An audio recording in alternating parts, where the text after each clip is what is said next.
Section 1. You will hear a conversation between a clerk and a tourist about a short trip. First, you have some time to look at questions 1 to 5.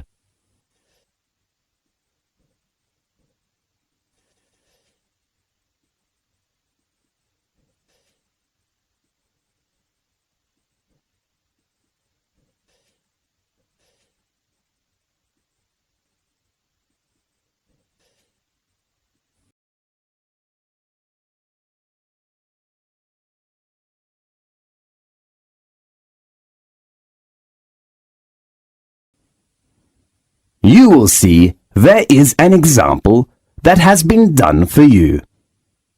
On this occasion only, the conversation relating to this will be played first.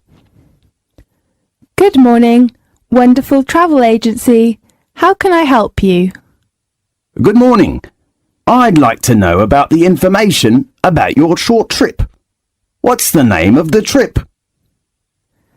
Magic One Day. Right. Could you introduce me to the tour? Of course. The name of the trip is Magic One Day. So, Magic One Day has been written in the space. Now, we shall begin. You should answer the questions as you listen, because you will not hear the recording a second time. Listen carefully and answer questions 1 to 5. Good morning, wonderful travel agency. How can I help you? Good morning. I'd like to know about the information about your short trip. What's the name of the trip? Magic One Day. Right. Could you introduce me to the tour? Of course, and we will give you a 5% discount if you book the latest trip. Fine. When is the next one going? We have a trip every Saturday, which usually departs at 8 o'clock in the morning. And when will we come back? About 6 o'clock in the afternoon. Fine. How about the type of transportation? We like to keep our tours small, so we offer a coach or a minibus. That's great. So how many tourists are there in one group? Usually we take about 15 to 20 tourists, but you know it is peak time now, so the number is up to 25 tourists. Well, that sounds good. So how much is the tour price? As I said, I will give you a 5% discount, so the cost is £18 for each person. Great! Does it include lunch? No, but the guide fee has been included. Do I need to book a seat? Yes, at peak season, in order to ensure your position, seat reservation is needed. So the tourist has to reserve a seat at least 2 days before leaving.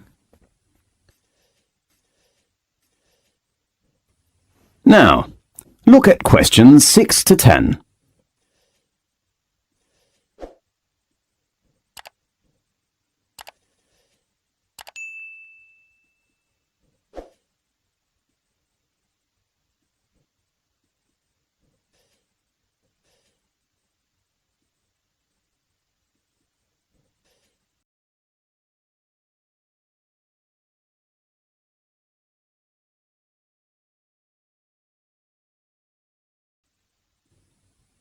Now, listen to the tape and answer the questions 6 to 10.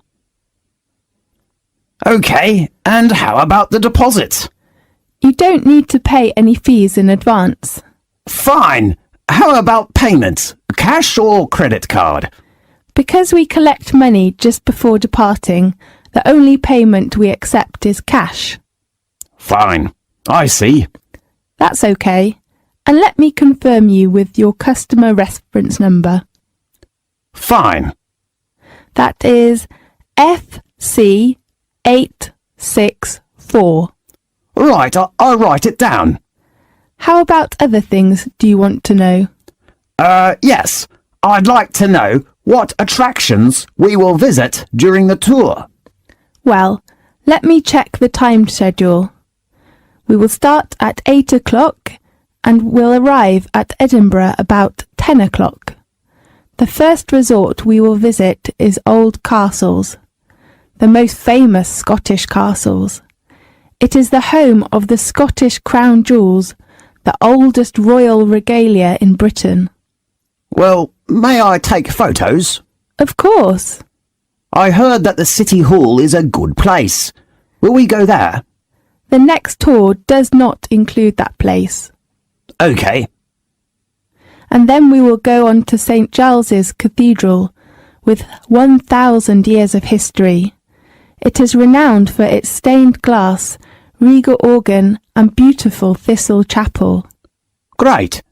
Is it near to the zoo? Yes. After lunch you will visit Royal Palace. It is a good place to know about royal family's life, but it has a rule with no photo. Right. But you can pick some souvenirs in the local handicraft shops close to the palace. Great. And about 4 o'clock we will get to the Seabird Centre. Do you mean the aquarium? No, they are different places. OK. Does it have an animal performance? Sure, you can appreciate the play of dolphin and sea lion. It sounds good. About 6 o'clock we will return. If you need other information, please read our tour booklet. Fine. Thank you very much. You're welcome. Goodbye. Goodbye. This is the end of section 1. You now have half a minute to check your answers.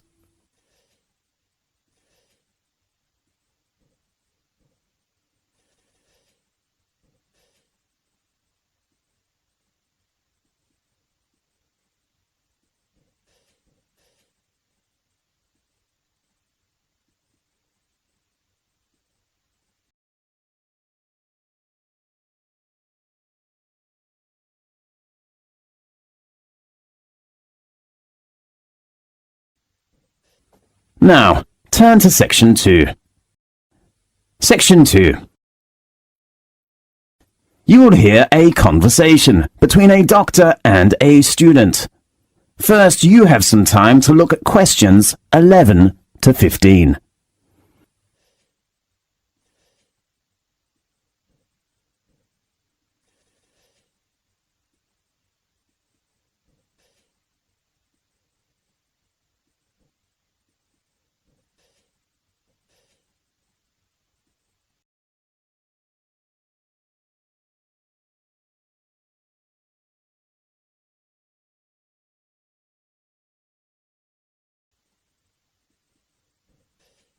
Now, listen carefully and answer questions 11 to 15. Good afternoon, Doctor. May I come in? Yes, come in. I'm a freshman in the university and I don't feel very good. OK, sit down, please. I need to record some basic details about you first. Fine. What's your full name? Mary Nixon. Is your surname spelt Nixon? That's right. Well, Mary, what's your major? I'm studying art. A good choice. Tell me your registered number. Registered number? Sorry, I'm not sure. Maybe... Did you bring your union card or library card? Yes, I brought it. OK, well, tell me the number on your card. It is MN0918. And your birthday? I was born on November 20th, 1987. Where are you from? I come from New York. Oh, we are from the same city. Really? Yes. Where do you live? Campus accommodation? Actually, I will move out from campus flat tomorrow. I rent a house in Northwest with 3 friends.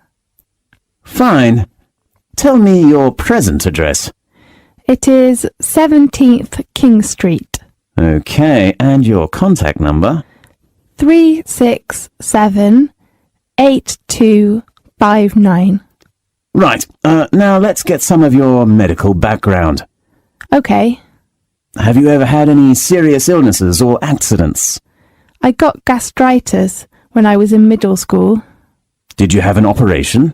No, I just took medicine and had some injections. Anything else? No, nothing. Now, look at questions 16 to 20.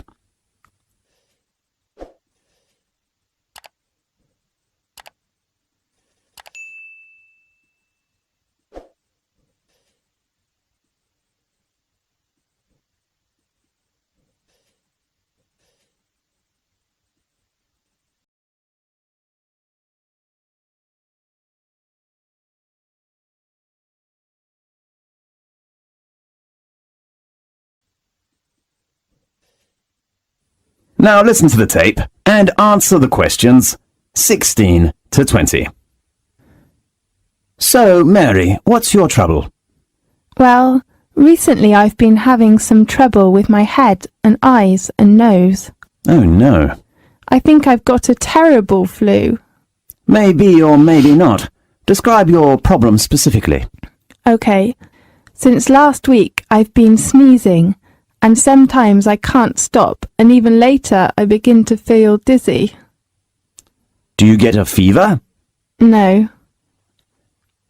Did you attend any unusual activities during the last week? Let me think. No, nothing special. Yeah, I had camping last Monday. To where? Eastern Mountain. You know there are lots of beautiful flowers. We took many photos there. So your illness has lasted for 1 week? Yes, but sometimes I'm fine. I don't know why. Do you have any allergies? I remember I got allergic to mango when I was a child, but now I'm fine. How about flowers? I mean, pollen. You mean I'm allergic to pollen? Yes. What should I do? I suggest you take some medicine first and drink more water. Okay. And then, if your symptoms are getting worse, I suggest you go to a hospital to check. Okay. Thank you very much. I hope you will recover soon. Thanks. Goodbye. Goodbye. This is the end of section 2. You now have half a minute to check your answers.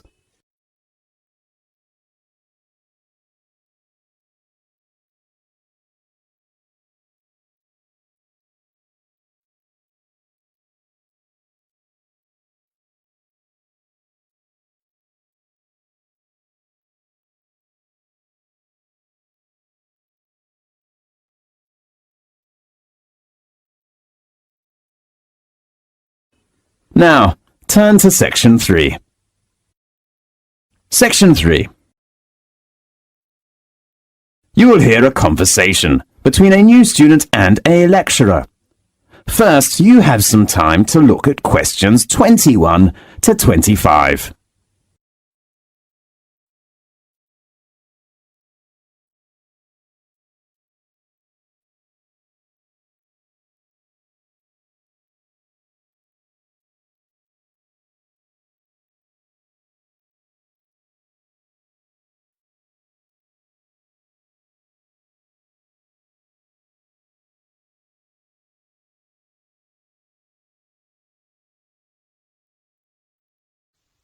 Now listen carefully and answer questions 21 to 25.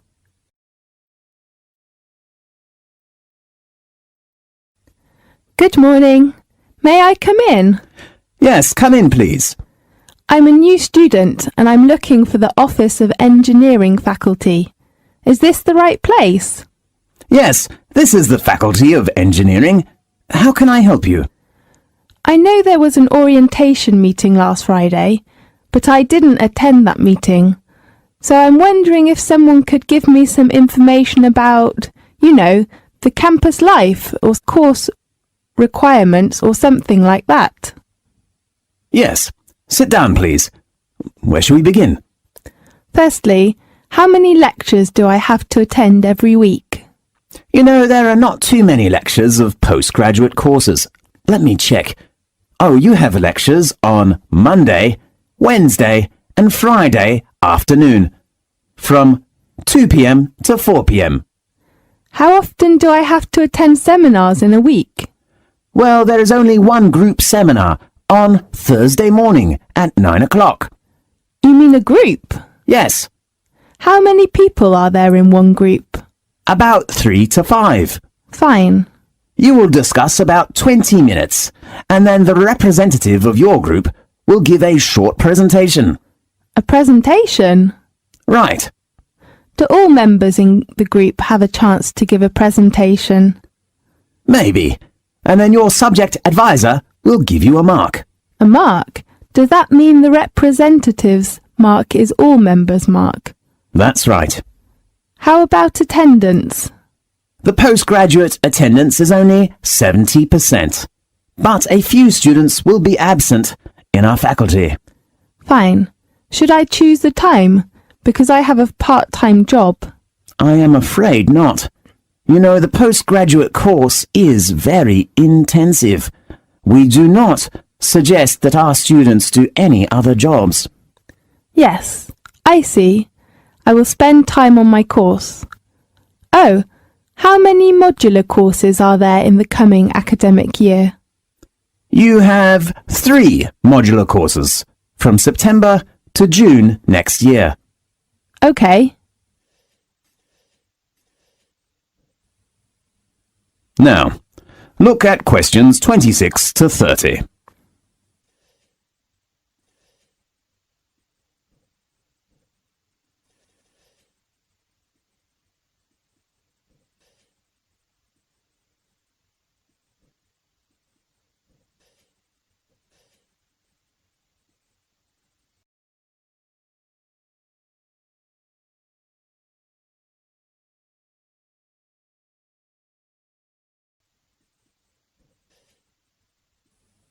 Now, listen carefully and answer questions 26 to 30.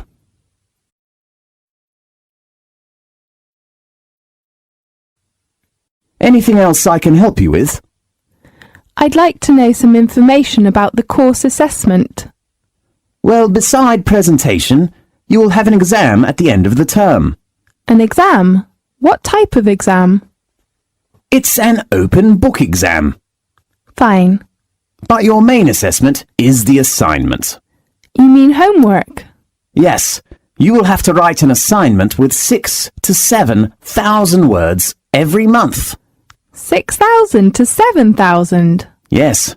Oh, how about the topic? Your tutor will give you some advice on the topic based on some course handouts or reference books, but you have to narrow the topic by yourself. So can I choose the topic of essay by myself? Yes, of course. Great. You must pay attention to your essay deadline. All assignment work must be handed in before the deadline your tutor gives you. When should I visit my tutor?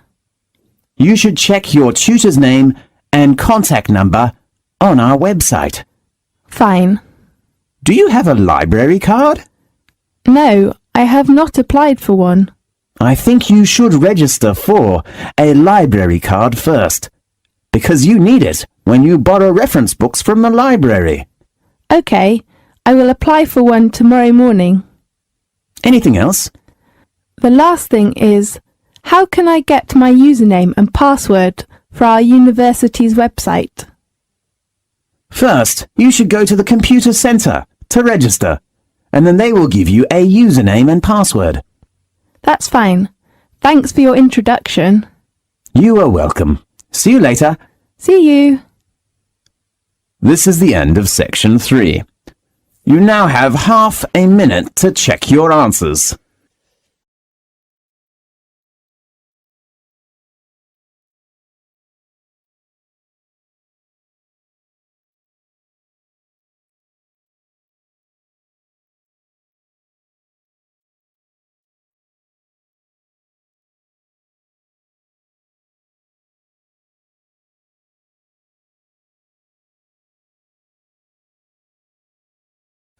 Now, turn to Section 4.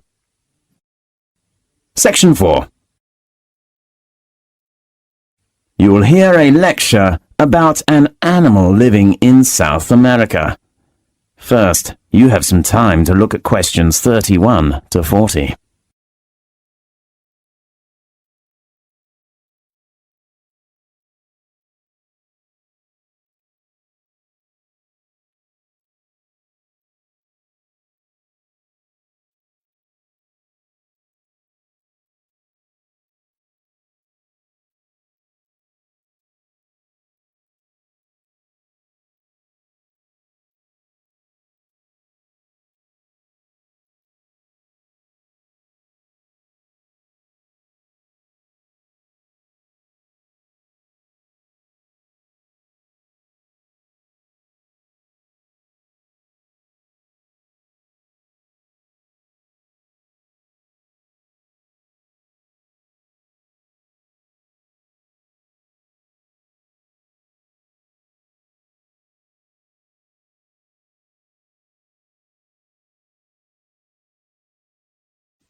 Now listen carefully and answer questions 31 to 40.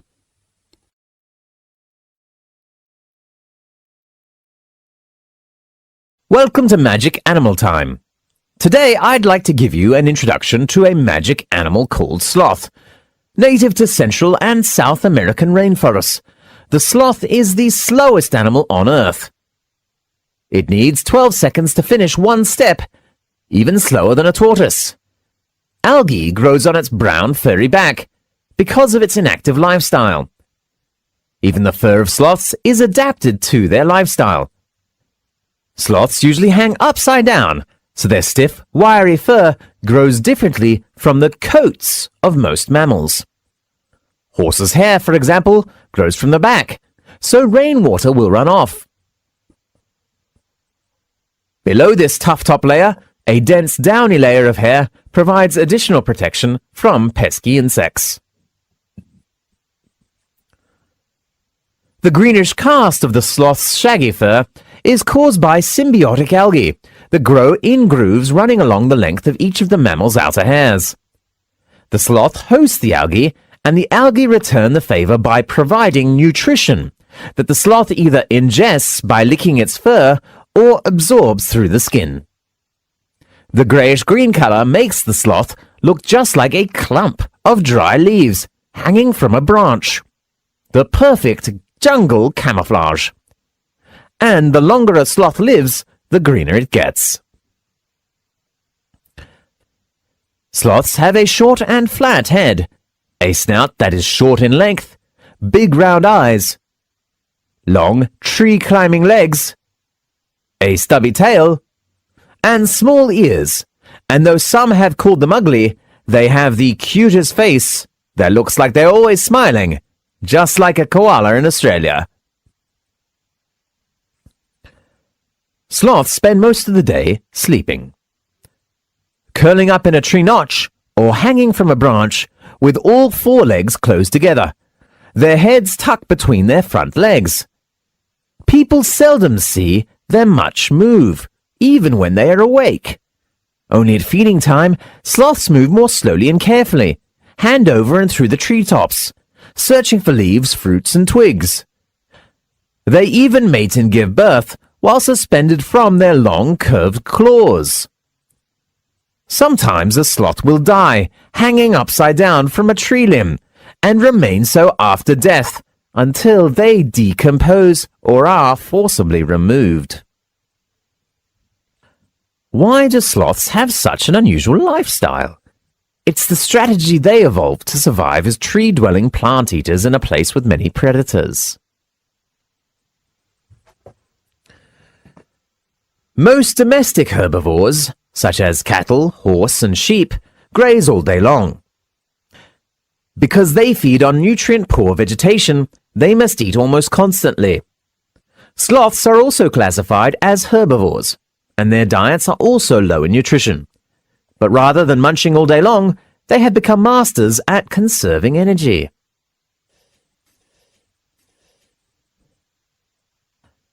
As any athlete knows, Maintaining muscle requires large quantities of food energy, far more than a sloth's vegetarian diet can provide. Sloths are relatively inactive and usually spend most of their day hanging upside down, so they can get by with half as much muscle mass as similar-sized mammals. Hence, they don't need to eat too much. In addition, because of heavy muscle, sloths weigh far less than other mammals. This makes it possible for them to climb on thin branches high in the tropical forest canopy, where they can more easily find food and avoid heftier predators. Keeping a high body temperature also takes energy. Sloths fulfill this need by maintaining a lower average body temperature than other mammals. Dogs, cats, horses, sheep and cows all have average body temperatures between about 100 and 103 Fahrenheit, but a sloth's average body temperature is about 93 degrees Fahrenheit. Equally important, a sloth's body temperature fluctuates with the surrounding temperature.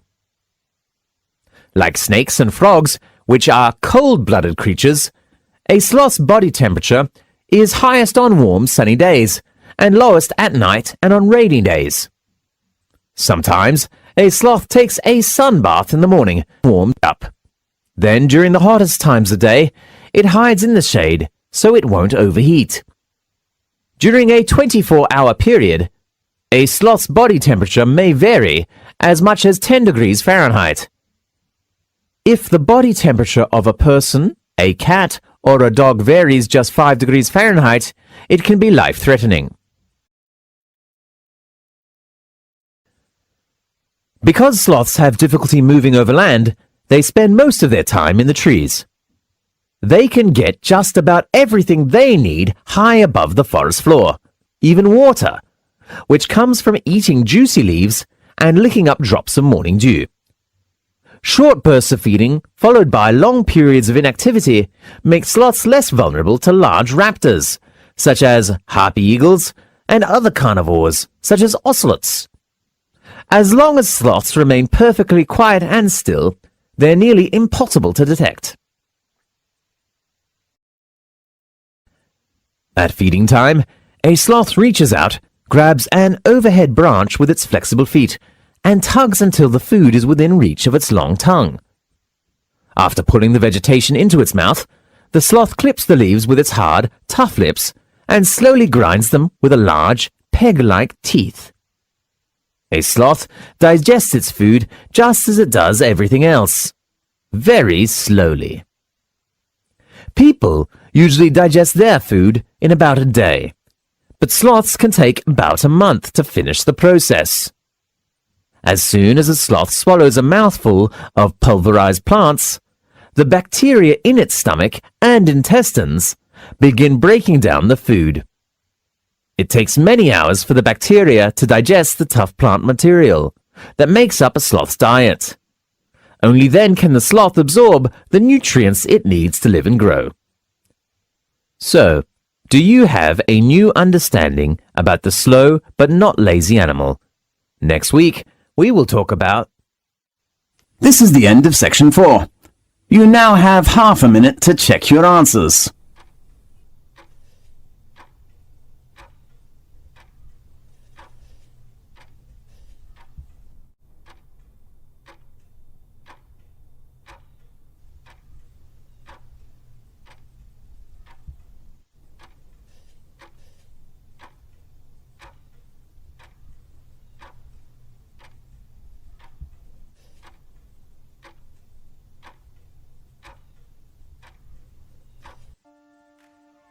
This is the end of the listening test. You now have 10 minutes to transfer your answers to the listening answer sheet.